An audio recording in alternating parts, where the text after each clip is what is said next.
Let me ask you something, and notice the very first answer that rises, because that answer is telling.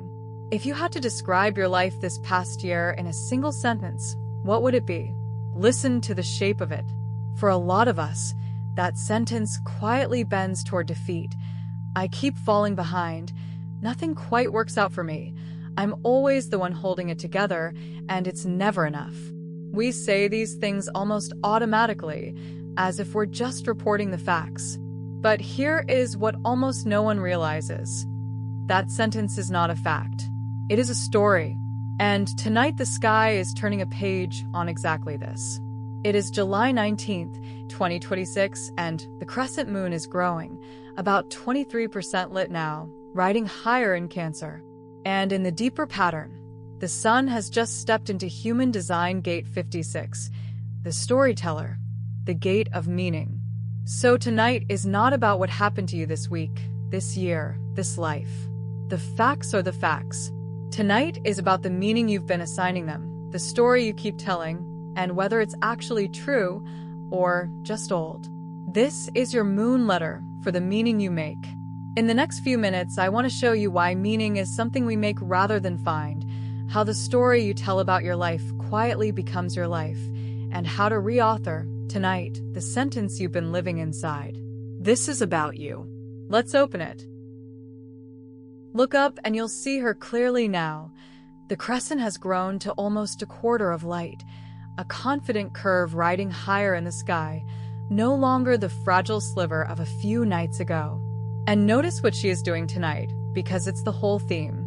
She is not adding new material to herself. Nothing is being created up there.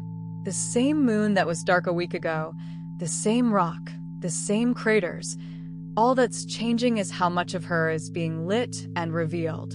She's telling the same story with more and more light. That is exactly what tonight asks of you. You are not being asked to go get a different life, a different past, a different set of facts. You are being asked to bring more light to the one you have, to illuminate it differently, to reveal the parts of your own story the darkness had you convinced weren't there. The events of your life are the fixed shape of the moon. The meaning is the light. And tonight, the light is growing. The energy tonight carries a real shift, and it's worth naming. For days, the sky has been about small, quiet, private tending, the unglamorous work of showing up. Tonight, that turns. As the sun moves into gate 56, the gate of the storyteller, the energy becomes about meaning, about experience, about the narratives we build to make sense of our lives. And because the crescent is still in Cancer, this is not a cold, intellectual reframing exercise. Cancer roots everything in feeling. So the invitation is not to slap a fake positive spin on your pain and call it healed. It's something deeper and gentler, to notice that you've been the narrator of your own life this whole time, mostly without realizing it, and that the story you've been telling in the dark may be far harsher than the facts require. Tonight's energy hands you the pen, consciously, maybe for the first time in a long time. Not to lie about what happened, but to ask whether the meaning you gave it is the truest one available, or just the oldest, most familiar one. In human design, the sun has just entered gate 56, the gate of the storyteller, of stimulation, of the meaning we weave from experience. This is the part of us that cannot simply live through events. It has to make them mean something. And here is the key that gate 56 holds, quietly for tonight. The exact same event, the job that ended, the relationship that broke, the thing you didn't get, the way your year actually went, can be told as a story of proof that you're not enough, or as a story of something that redirected, taught, or freed you. The event doesn't choose. You do. Gate 56 knows that meaning is not sitting inside the event waiting to be discovered like a fact. Meaning is authored by the storyteller within, in the way you decide to hold what happened. Most of us author on autopilot, defaulting to the harshest reading and mistaking it for honesty. Tonight, this gate asks you to wake up to the pen in your hand, to notice that you are, right now, telling yourself a story about your life, and that you are allowed to tell a truer, kinder one. So let's go to the root of it. This idea that meaning is made and not found because everything tonight rests on it. We move through the world as if meaning is a property of events, like weight or color, as if a certain thing simply is a disaster, or a failure, or the end. But watch what actually happens. Take one real event and hand it to two different people, or to the same person on two different days, and it becomes two completely different things. A job loss is the worst thing that ever happened, or the push that finally forced a change that needed to happen. A relationship ending is proof you're unlovable, or the closing of a chapter that was quietly costing you your life. The event is identical. The meaning is not in the event at all. It is assigned by us in the story we tell about it. And here's the part that matters. You're assigning meaning constantly, whether you notice or not. Every time you silently ask, why is this happening to me? Or what does this say about me? You are not neutrally observing. You are writing. Most of us have simply never been told we're the author. So we accept the first draft our fear hands us, usually the harshest, most self-diminishing reading, and we mistake that draft for the truth, for realism, for just seeing things as they are. But it was never the truth. It was one story, chosen in the dark, out of many that would fit the same facts.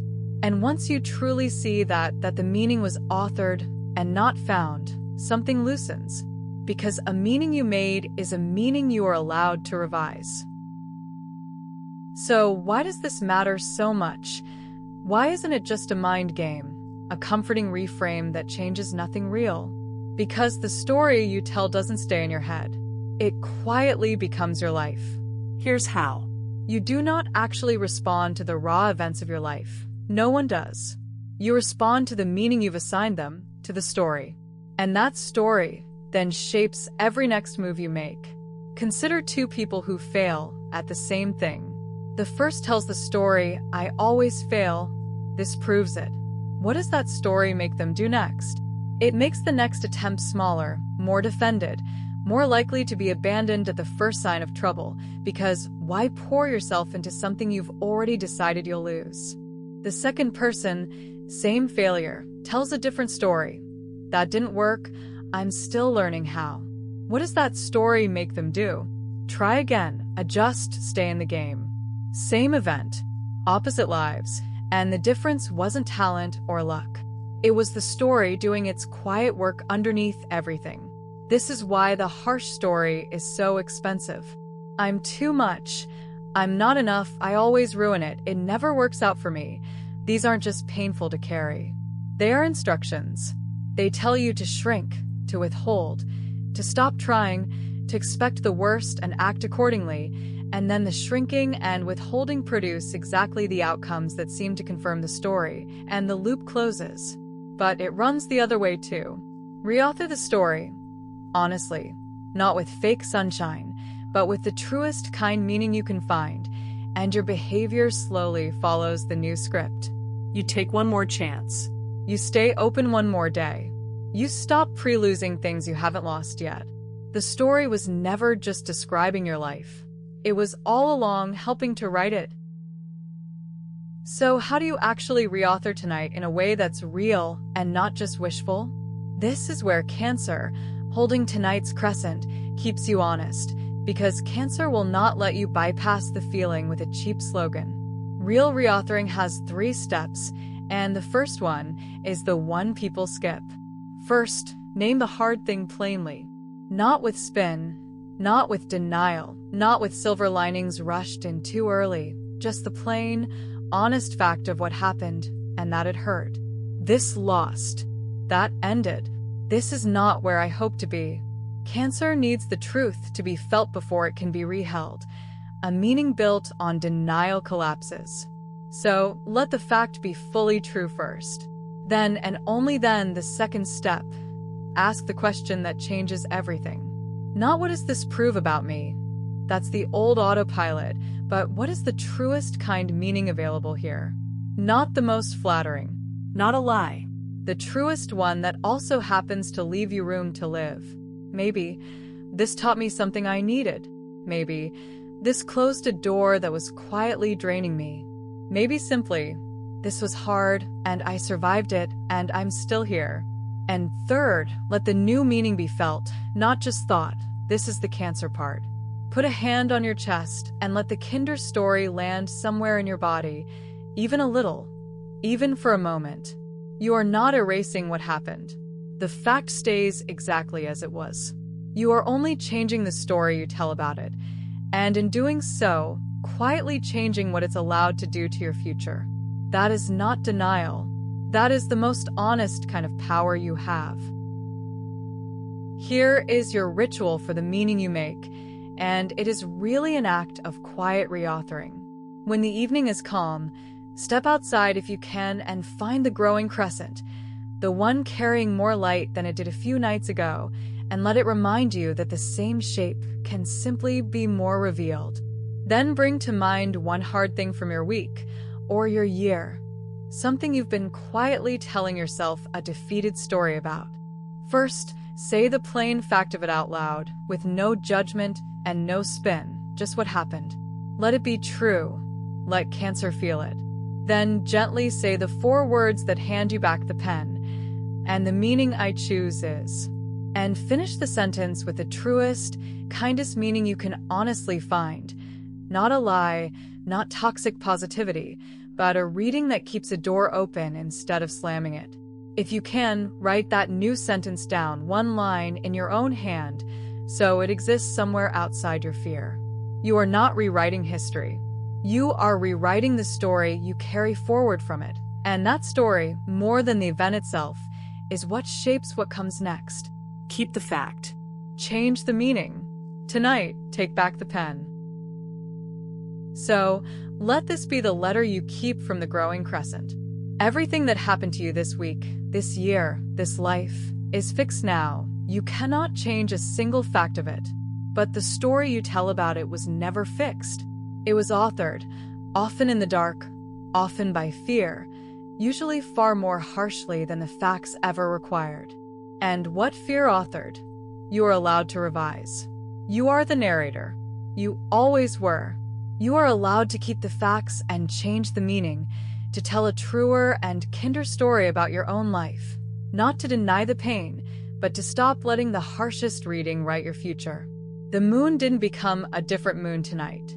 She just let more light reveal what was always there. So can you. Thank you for turning the page with me tonight, and for daring to tell a truer story about your own life. A new letter from the sky arrives every single day, and as the crescent keeps growing toward the first quarter this week, we'll keep bringing more light to the stories we carry. Until tomorrow, keep the facts, choose the meaning, and walk gently.